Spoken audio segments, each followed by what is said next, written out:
धर्मेंद्र प्रधान का इस्तीफा तो हो गया है,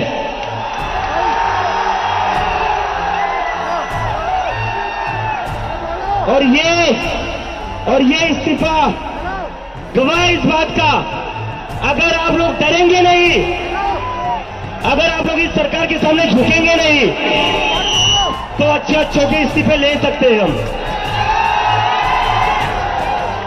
तो डरना नहीं है, डरना नहीं है, डेमोक्रेसी है। अगर डेमोक्रेसी में बोलने से डर लगने लगे तो कैसी डेमोक्रेसी। दिल्लीच्या जंतर मंतरवरील आंदोलनाला मोठे यश, केंद्रीय शिक्षण मंत्री धर्मेंद्र प्रधान यांचा राजीनामा। नवी दिल्ली प्रतिनिधी। देशभरातील विद्यार्थ्यांच्या रोषाचे केंद्र ठरलेल्या दिल्लीतील जंतर मंतर आंदोलनाला आज मोठे यश मिळाले। कॉक्रोच जनता पार्टीत सीजेपी आणि हजारो विद्यार्थी, स्पर्धा परीक्षा देणारे उमेदवार व युवकांनी गेल्या अनेक आठवड्यांपासून शिक्षण व्यवस्थेतील कथित गैरव्यवहार, प्रश्नपत्रिका फुटी आणि जबाबदारी निश्चित करण्याच्या मागणीसाठी तीव्र आंदोलन छेडले होते। या आंदोलनातील प्रमुख मागणी म्हणजे केंद्रीय शिक्षण मंत्री धर्मेंद्र प्रधान यांनी राजीनामा द्यावा ही होती। अखेर वाढत्या जनदबावानंतर धर्मेंद्र प्रधान यांनी आपल्या पदाचा राजीनामा पंतप्रधानांकडे सादर केला। जंतर मंतर येथे सुरू असलेल्या आंदोलनात हजारो विद्यार्थ्यांनी शांततापूर्ण मार्गाने सरकारवर दबाव निर्माण केला।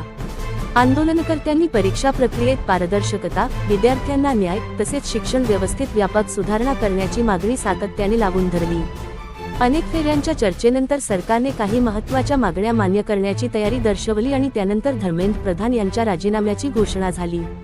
राजीनाम्याची बातमी समोर येताच दिल्लीतील जंतर मंतर परिसरात विद्यार्थ्यांनी जल्लोष केला।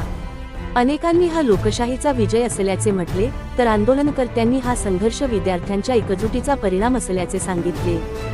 सोशल मीडियावरही या घडामोडीची मोठ्या प्रमाणात चर्चा सुरू झाली। दरम्यान, आंदोलनानंतर सरकार आणि आंदोलनकर्त्यांमध्ये झालेल्या चर्चेत काही मागण्यांवर तत्वतः सहमती झाल्याचे वृत्त आहे। त्यानंतर कॉक्रोच जनता पार्टीने जंतर मंतरवरील आंदोलन मागे घेण्याची घोषणा केली।